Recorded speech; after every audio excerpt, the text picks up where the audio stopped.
Assalamualaikum warahmatullahi wabarakatuh. A'udzu billahi minasyaitonir rajim. Bismillahirrahmanirrahim. Alhamdulillahi rabbil alamin.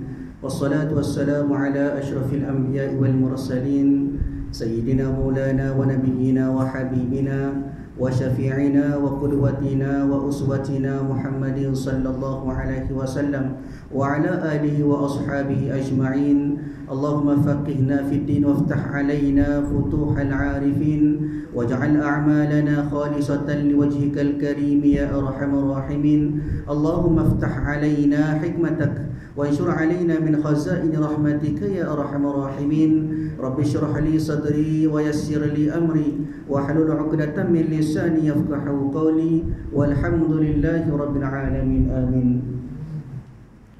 Qala al-musannif rahimahullahu ta'ala wa nafa'ana wa iyyakum bi'ulumihi fid dharain amin. Alhamdulillah, pertama selamanya marilah sama-sama kita panjatkan kesyukuran kita kehadrat Allah Subhanahu wa taala kerana pada malam ini Allah taala masih lagi memberikan kepada kita, Allah taala masih lagi mengurniakan kepada kita daripada segala nikmat yang diberikan oleh Allah taala kepada sekalian hamba-hambanya. Antaranya nikmat kesihatan yang sempurna, sihat tubuh badan, boleh pakai hadir ke rumah Allah Ta'ala ini untuk kita sama-sama beribadat kepada Allah. Kemudian Allah Ta'ala beri juga daripada nikmat panjang umur. Panjang umur bukanlah kerana apa, bahkan sebagai satu cara Allah Ta'ala nak bagi peluang kepada kita untuk kita terus beribadat kepada Allah. Kemudian Allah Ta'ala nak supaya kita sentiasa bertaubat atas segala dosa yang kita lakukan kepada Allah Subhanahu wa Ta'ala. Mudah-mudahan segala perbuatan kita, segala amalan kita, segala kebajikan kita dikira sebagai salah satu daripada perkara-perkara yang boleh kita bawa sebagai bekalan untuk kita menuju ke hari akhirat nanti, dan juga sebagai salah satu tekad kita nak mendapatkan keredaan daripada Allah Subhanahu wa Ta'ala, insya-Allah. Tuan-tuan, puan-puan yang dirahmati oleh Allah Subhanahu wa Ta'ala, insya-Allah kita sambung kuliah kita pada malam ini daripada kitab Fiqhus Shalah pada muka surat 30. InsyaAllah kita akan sambung pada malam ini pada bab ataupun tajuk dosa dan hukum orang-orang yang meninggalkan sembahyang.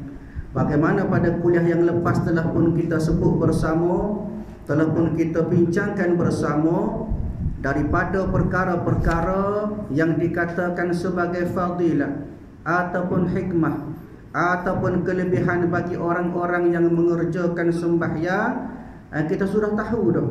Jadi oleh kerana kita sudah sedar apakah kelebihan-kelebihan bagi orang yang sembahyang, maka tidak perlunya untuk kita meningkatkan ataupun perlunya untuk kita menambahkan rasa semangat kita nak sembahyang.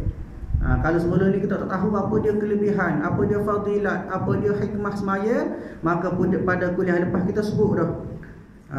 Jadi pada malam ini kita sambung pada bab dosa dan hukum orang yang meninggalkan sembahyang. Bila sebut dosa, maka iaitu ialah benda ataupun akibat daripada amal ibadat yang tidak dituntut, ataupun dosa-dosa ialah balasan bagi kesalahan kita, maksiat kita kepada Allah Ta'ala, termasuk juga pada bab sembahyang.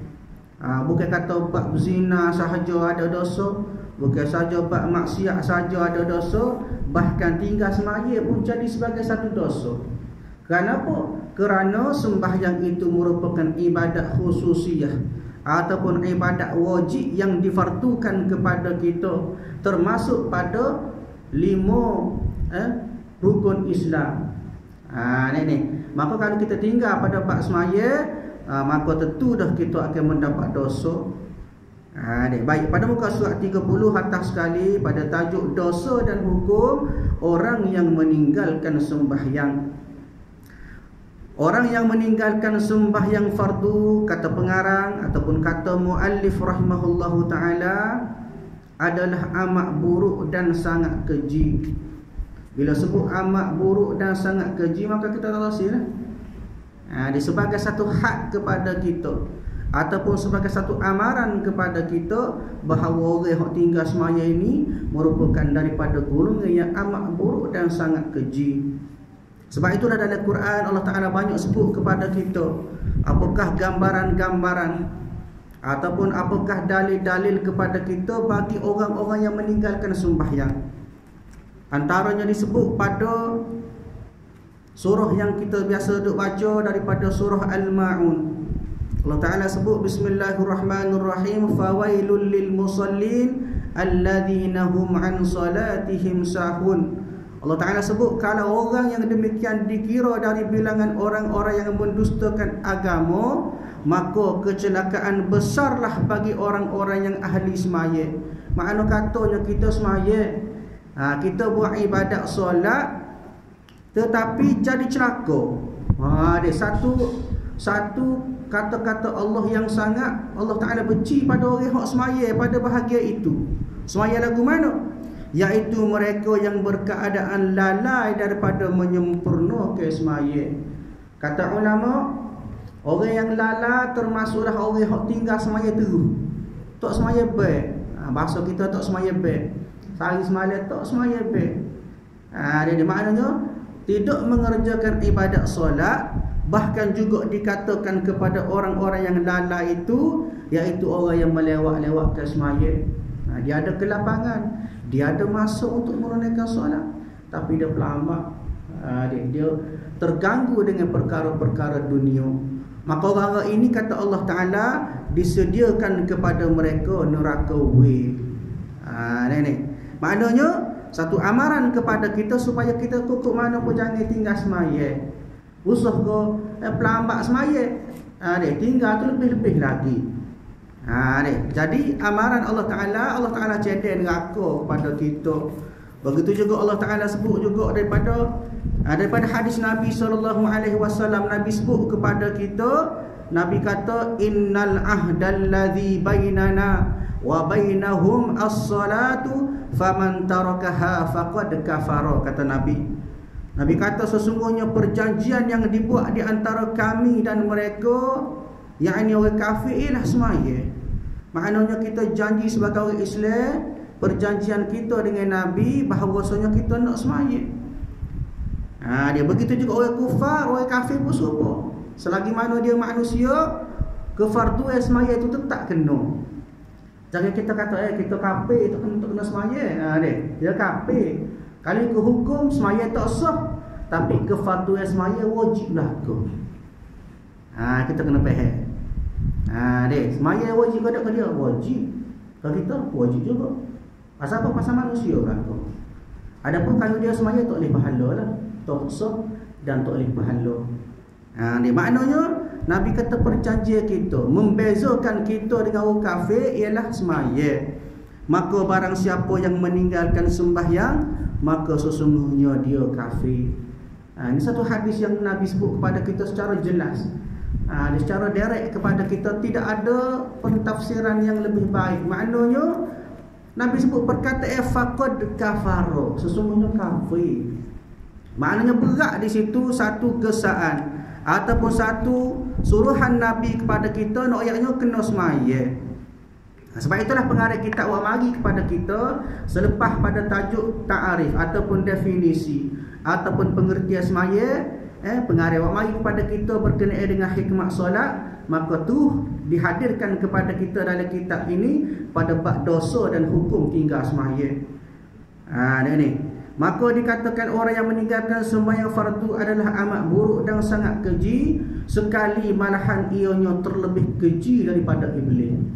Dia makna lebih keji, lebih dahsyat, lebih hina daripada iblis. Kenapa pengarang kita sebut lagu tu? Kerana si iblis hanya enggan sujud kepada Nabi Adam alaihissalam yang merupakan makhluk. Hina iblis, berdosanya iblis kepada Allah Ta'ala kerana dia tak sembuh kepada makhluk, kepada Nabi Adam. Tetapi orang yang meninggalkan sembahyang itu seseorang yang enggan sujud kepada Allah Ta'ala sendiri yang merupakan Khalik. Ayatnya berat pada iblis. Berat pada syaitan. Kenapa? Kerana iblis dia berdosa dengan Allah Ta'ala kerana dia tidak tersi sujud hormat kepada Nabi Adam. Sujud, kata ulama, sujud tu litakrim, untuk memuliakan semata-mata. Bukan sujud kepada Nabi Adam sebagai lita'abud, bukan nak sembah Nabi Adam. Bagaimana disebut oleh Allah Ta'ala daripada Al-Quranul Karim, kisah ataupun cerita menceritakan kepada kita bagaimana iblis itu tidak mahu sujud kepada Nabi Adam. Allah Ta'ala sebut daripada surah Al-Baqarah, antaranya Allah Ta'ala kata, wa idh qulna lil malaikati isjudu li Adam fasajadu illa iblis aba wastakbara wa kana minal kafirin, kata Allah. Allah Ta'ala kata, ingatlah ketika kami berfirman kepada malaikat. Maknanya pada ketika itu Allah Ta'ala pesan kepada para malaikat, sujudlah kamu kepada Adam. Satu ayat perintah. Dia bahasa Arab dipanggil fi'lul amr. Dia usjudu li Adam. Sujud, pakat sujud belaka ke Nabi Adam. Maka sujudlah sekalian mereka kecuali iblis. Dia pakat sujud belaka iblis, tak sih sujud. Kenapa? Ia enggan dan takabur. Bahasa agah. Doanya agah ataupun takabur ini merupakan satu sifat daripada sifat iblis. Sebab itu kita jangan berpegang pada sifat takabur. Takabur ni agah, membesarkan diri. Bahasa kita lebih baik daripada orang. Ini bangun qiyamul lail tengah malam 2-3 pagi kita rasa Allah hebatnya aku. Dalam kampung tu aku paling rajin. Dalam kampung ni tak ada orang yang sehebat sepaku. Bangun malam rajin, qiyamul lailnya, semayangnya. Dia sifat takabur. Sebab itu kata ulama, takabur ataupun sifat membesarkan diri ini ialah sifat yang datang daripada diri sendiri. Tidak sabit dengan makhluk. Kenapa? Kerana mari daripada perasaan kita. Kita berasa tak sabit. Ada pun hasad deki, dia sabit dengan orang. Dia marah kat orang tu, tak kenal dengan orang tu, deki kat orang tu, cemburu orang tu. Hak tu ada alasan lah. Sebab apa jadi lagu tu? Sebab ada makhluk lain. Mana ada gangguan daripada makhluk lain, maknanya ada perasaan dengan makhluk lain. Ada sebab, ada alasan. Adapun takabur ni pasal syok sendiri. Mari daripada diri sendiri. Maknanya penyakit yang busuk daripada diri sendiri. Maknanya satu sifat, kalau kita berpegang dengan sifat takabur, membesarkan diri, berasa baik pada orang, berasa lebih pada orang, maka sebab iblis dah kita. Iblis tidak sujud kepada Nabi Adam adalah kerana dia rasa takabur, dia berasa lebih kepada Nabi Adam. Kenapa? Kerana dia ni dibuat daripada api. Dia malaikat dibuat daripada cahaya. Adapun manusia buat daripada tanah. Tanah ni hina. Tempat orang jijak, tempat orang di mari duk lakuh, di mari duk kaki. Sebab tu dikatakan khuliqal insanu dha'ifa. Quran apa sebut? Dia khuliqal insanu dha'ifa. Sesungguhnya dijadikan manusia dalam keadaan lemah, hina manusia. Tapi Allah Ta'ala beki balik. Maknanya Allah Ta'ala sebut pada ayat yang lain, atas sebab kemuliaan akal, Allah Ta'ala sebut pula laqad khalaqnal insana fi ahsani taqwim. Sesungguhnya dijadikan manusia itu sebaik-baik kejadian. Kenapa? Kerana ada akal. Tadi sebut hina kerana duduk kaki, tapi ayatnya daripada hina boleh jadi mulia. Kenapa? Kerana cara betul kita guna akal. Ada akal yang membezakan manusia dengan haiwan. Bahkan kata ulama, kalaulah akal kita tidak guna, maka diumpamakan kita ni seperti haiwan. Sebab haiwan sebab lembu, tak ada akal. Sebab itu manusia kadang-kadang dia ni kerana akal lah dia boleh jadi sebaik-baik manusia, dan kerana akal juga dia boleh jadi sekeji-keji makhluk. Kenapa tak guna akal? Dia menyebabkan nafsu dia tu lebih hebat pada akal. Nafsu yang menguasai akal dia menyebabkan jadi hina. Tapi ayatnya di sini sifat takabur merupakan sifat iblis hak daripada zaman Nabi Adam lagi. Ini jadi maka kita kena beringatlah. Dan ia maknanya ia iblis itu termasuk golongan orang-orang yang kafir. Ini disebut daripada surah Al-Baqarah ayat 34. Sebagaimana pengarang sebut, ayatnya iblis ini enggan sujud kepada Nabi Adam yang merupakan makhluk, tapi kita hina pada iblis. Kenapa kita tidak tak ada perasaan nak beribadat, iaitu kita subuh kepada Allah Taala yang merupakan Khalik. Khalik ni pencipta kepada makhluk. Khalik yang menjadikan. Adapun makhluk yang dijadikan. Dua sifat yang berbeza. Ayatnya perlu kita ingat, perlu kita sedar, jangan kita jadi lebih hina daripada iblis. Itu maksudnya. Justru itu dosa meninggalkan sembahyang itu amat besar sekali. Oleh sebab tadilah, oleh sebab manusia kalau tak sia sembahyang maka hina lebih daripada iblis. Maka dikatakan dosa itu, orang tinggal sembahyang itu dosa amat besar sekali. Dan di akhirat nanti yang meninggalkan sembahyang, maknanya orang-orang yang tinggal sembahyang itu akan dimasukkan ke dalam neraka. Situlah kesudahan dia. Tak ada lain dia, dua pilihan ya. Surga neraka, dua tu. Ni. Aku kena cara baik pada ibadat kita, baik pada amal kita, harapan kita kepada Allah, maka adalah dia kita dalam surga. Baik. Allah Ta'ala telah menceritakan dalam Al-Quran bahawa ahli syurga ataupun ashabul yamin. Apa maksud ashabul yamin? Maknanya ashab, maknanya orang-orang yang menerima buku catatan amalan dia dengan tangan kanan. Itu dipanggil ashabul yamin. Ini ashabul yamin maknanya seesok diserahkan buku amalan kita yang dicatatkan oleh malaikat. Roki atik tu tulis dalam buku kita tu, okay? Buat baik tulis, buat jahat tulis, zikir tulis, buat maksiat tulis. Segala-gala tulis dalam buku tu berlaku. Esok kita pakat terima buku kita masing-masing. Di setara mana buku kita hebat ke tak, tengok terima tu tangan kanan ke tangan kiri. Isyarat dia kalau kita terima tangan kanan, maka dikira kita ni daripada kalangan ashabul yamin. Maknanya daripada kalangan ahli syurga. Agak-agak lagu tu berlaku lah. Kita dia muka baku berlaku. Alhamdulillah kita ni. Dah ni. Baik. Maka telah bertanya kepada penghuni neraka. Maknanya ashabul yamin ni pokok ataupun ahli syurga. Tiba-tiba dia tanya kepada golongan ahli neraka.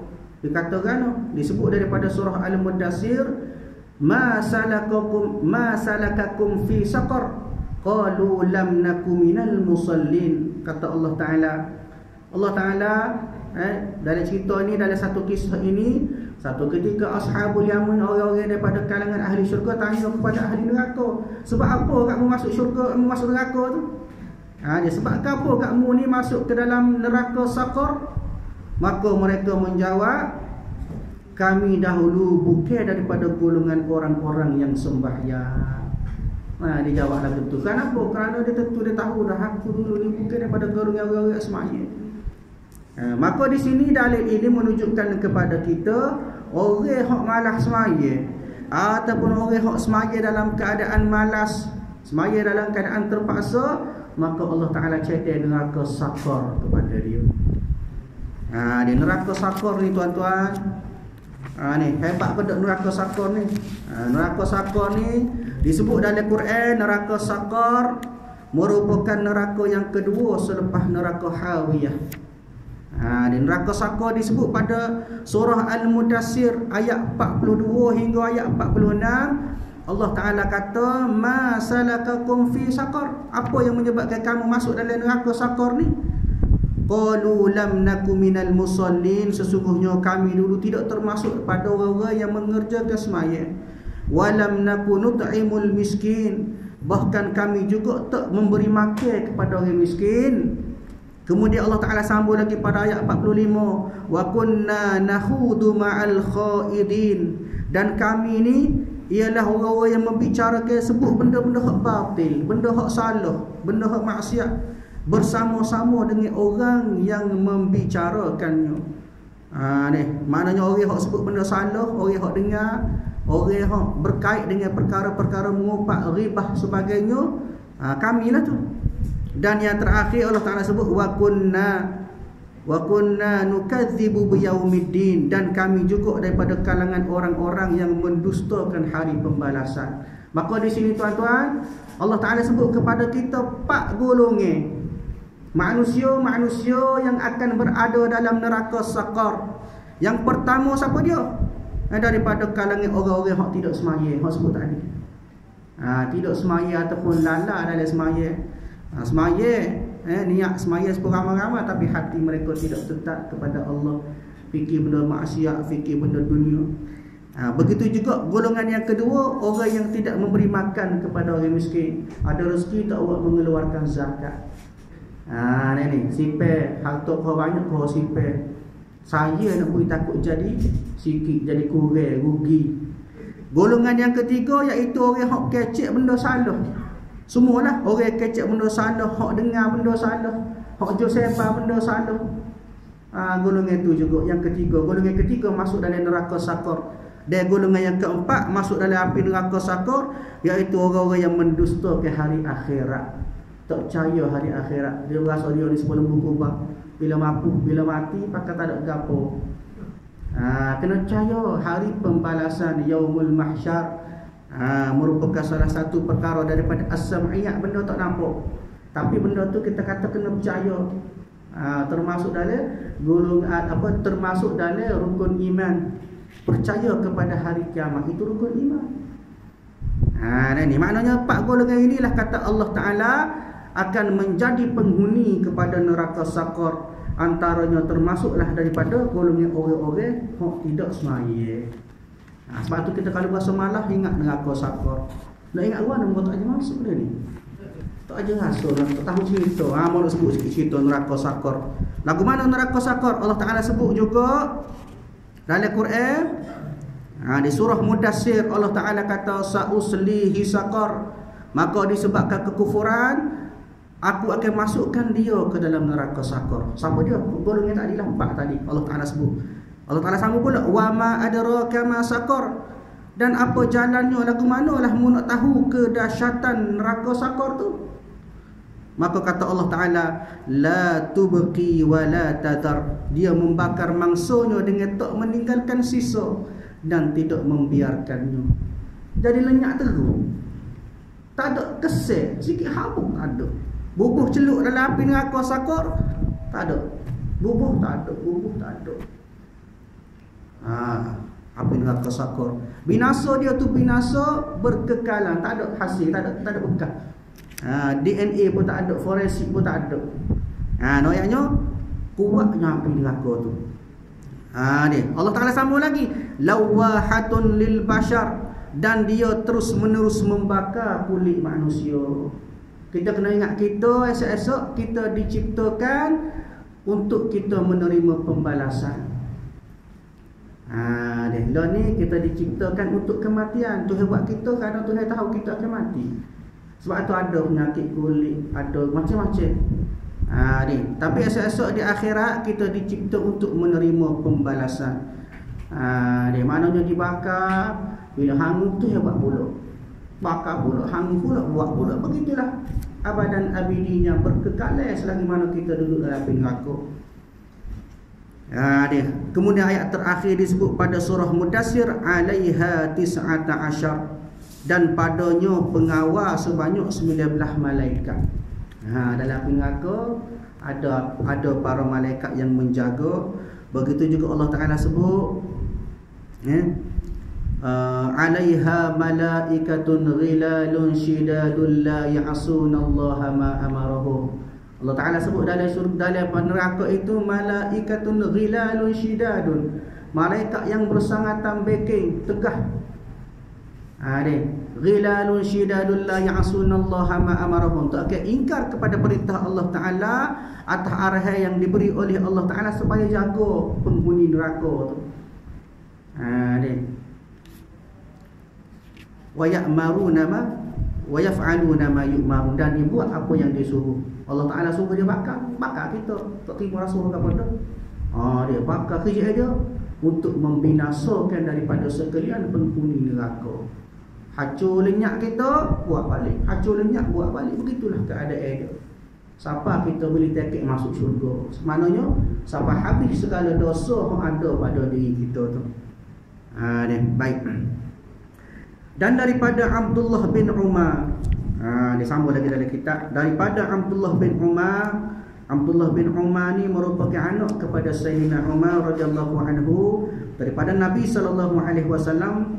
Maka pada suatu hari baginda menyebut tentang semaya. Nabi sebut berkenaan dengan semaya. Lalu baginda bersabda, Nabi kata kan, man hafaza 'alaiha kanat lahu nura wa burhana wa najatan yaumal qiyamah wa man lam yuhafiz 'alaiha lam yakul lahu nura wa burhana wa la najatan wa kana yaumal qiyamati ma'a qaruna wa fir'auna wa hamana wa ubay bin khalaf. Hadis Nabi disebut, Nabi kata, sesiapa memelihara sembahyang, maknanya kalulah kita jaga semaya kita, kita doa semaya tu kita jaga molek. Semaya makna semaya dengan cukup dekat dari segi tamak minum dia, dari segi segala rukun dia, maknanya kita jaga comel semaya kita tu, maka sembahyang itu menjadi nur untuknya. Percaya, semaya itu akan jadi cahaya kepada kita esok-esok. Dan ketandaan iman dan kelepasan dari neraka. Nak tahu orang bersemaya, maka kita boleh tengok lagu tu lah. Ada cahaya keimanan, cahaya daripada semaya itu jadi cahaya keimanan dia, dan menerima kelepasan daripada api neraka pada hari kiamat. Dan sebaliknya, sesiapa yang tidak memeliharakannya, kalau kita tak jaga semaya, maka nescaya tiada baginya no. Dalam keadaan muka kita gelap lemak. No inilah sebenarnya satu cahaya yang kita harapkan esok-esok bila kita berada dalam kegelapan. No ni dua lah, sama ada semaya kita ataupun ibadat kita. Yang kedua, no cahaya daripada kita mengaji Quran. Sebab itulah orang yang rajin mengaji Quran masa hidup, masa sihat, masa atas dunia, maka esok-esok jadi ceruh dari kubur dia. Ini satu cahaya yang sangat-sangat kita harap dalam keadaan kegelapan. Dan ketandaan dan kelepasan malahan dia adalah dikumpulkan dalam neraka yang paling panas sekali. Orang yang tak semaya, tak jaga semaya dia, kata Nabi, dikumpulkan, maknanya bersama dengan orang-orang yang duduk dalam neraka paling panas. Bersama siapa? Bersama Qarun. Qarun ni sepupu Nabi Musa. Qarun orang yang kaya lah. Bila sebut Qarun, semua orang tahu siapa lah ni, harta Qarun. Cerita bagaimana Qarun ini, iaitu seorang yang mula-mulanya dia rajin buat amal ibadat kepada Allah, tapi dia miskin.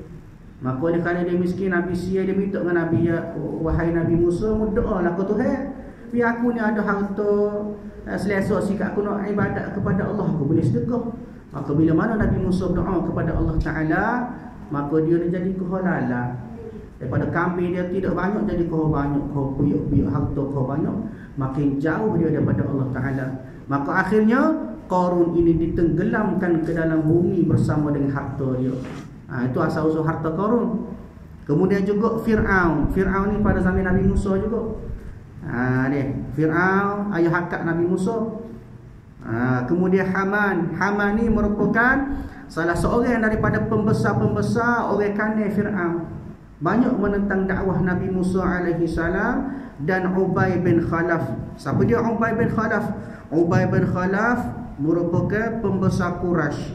Dia ni orang kaya raya, dan dia banyak mengejek Nabi SAW, banyak duk menganyi ke Nabi, menghalang dakwah Nabi.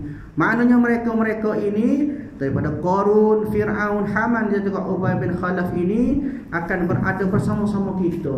Suruh kita boleh duduk bersama Fir'aun dalam apa neraka ni.